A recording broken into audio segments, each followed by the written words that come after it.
lovers, and welcome to another one of Mark's ramblings. Now, this is not a whiskey rambling per se, because in fact we are going to be trying a totally different drink, a gin. But there is a whiskey link.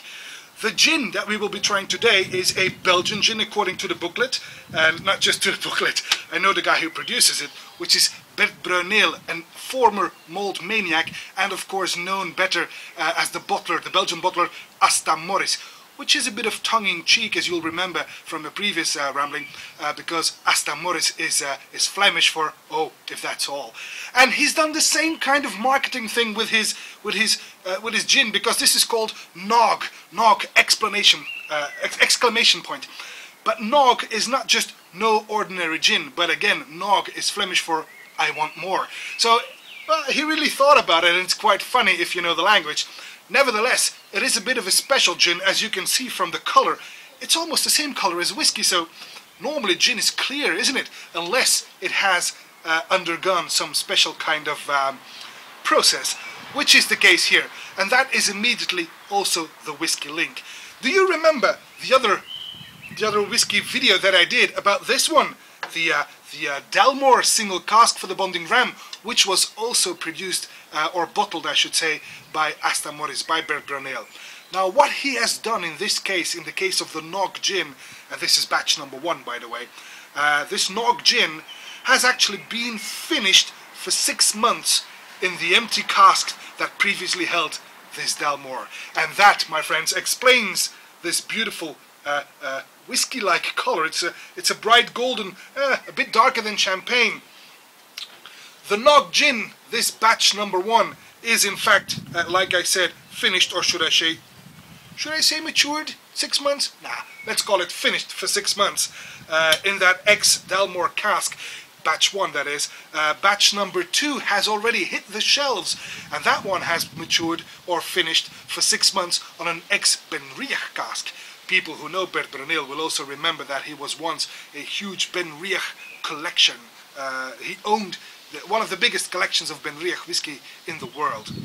But on to his NOG. So the NOG gin, first batch matured on an ex-Dalmore cask, the second batch matured on an ex-Benriach cask, and the third batch has just been filled in an ex-Imperial cask, and should be with us within a couple of months. Right, okay, so the first batch comes in 415 bottles, as it says on the label, and I've got bottle number 373 for whatever that is worth. And as you can see, I quite like it because I've only had it for a couple of weeks, and already it's going fast. But I have to say, my wife quite likes this as well, and I've already served it to a couple of friends who've come over as well, so that helps to empty a bottle. It is bottled at 46% ABV, and it has this beautiful full golden sheen on it because of maturing or finishing for 6 months in this cask. So, gin, not whiskey. On the nose. Well, the juniper and citrus peels, those clearly come first. But then aniseed kicks in, and it becomes sweeter all the time. It even offers a hint of chocolate, and that's probably because one of the ingredients, one of the botanicals or ingredients in this gin is cocoa. Well, it's quite atypical as gins go. It's rather sweet, but also very fresh. Very attractive, in fact. I quite like it. And the fact that it's a Belgian gin, well, what's not to like? Anyway, on the palate.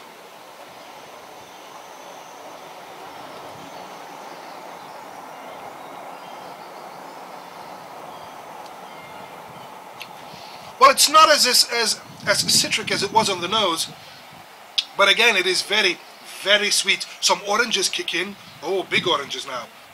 It even becomes a bit zesty. It's an orange marmalade. This is quite nice, and it's spicy too. I get coriander mostly.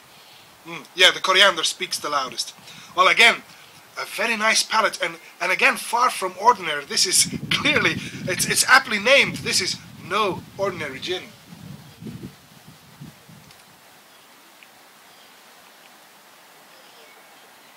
It's got a long and spicy finish, and again it's sweeter than anticipated. Oranges, oranges, oranges, all the time oranges. Wow. Very nice. Very nice indeed. But when you say gin, and it's this kind of weather, come on, let's face it, you need a gin and tonic. So, gin and tonic, which is basically a very summery aperitif, or even or a cocktail, I should say. But it's a good gin and tonic has two purposes, in my opinion. One, it lightens the mood. It's a bit of a cocktail. It's thirst quenching. But on the other hand, what it also does, in my opinion, is it makes you a bit hungry, and that is what a good cocktail is supposed to do, isn't it? Or a good aperitif. It should make you hungry. Now, the first thing that you need is a couple of ice cubes, and I've got some nice ones here in the shape of Han Solo encased in carbonite. A little bit of a Star Wars thing. You know that I'm a bit of a Star Wars fan as well. So that's the first thing you need, is some good ice cubes, and then start well, you don't have to freeze your glass, but it's always nice to chill your glass. And the moment you see this film coming on it, then you know that your glass is nice and cool. There we go. Now, don't be shy with your gin. It has to be 1/3 gin, and this NOG gin is quite nice indeed. So let's not go cheap here. I've tried this gin. I've experimented quite a lot with it, as you can see. I've tried it with a lot of ingredients and a lot of garnish as well. In my case, I do prefer simple ingredients. I'm no mixologist or anything like that, so I like to keep my cocktails easy, simple. And I've tried it with regular Schweppes. Have to be honest, not too good. But then again, this is just Schweppes tonic that you buy in the supermarket, and it's not really meant to create a nice gin and tonic. Don't forget to add some fresh mint. Crush it between your fingers before you put it in your glass to release the mint in there. There you go. Four should do it. Not more than 4. More than enough. But just give it a little squeeze before you shake it in there. A couple of slices of lemon. Just one slice in 4. I've tried it with the Fever Tree, which is quite nice, but makes it fresh, while using the Fever Tree Mediterranean is a lot better. It brings out the sweetness again in this NOG gin, in this No Ordinary gin.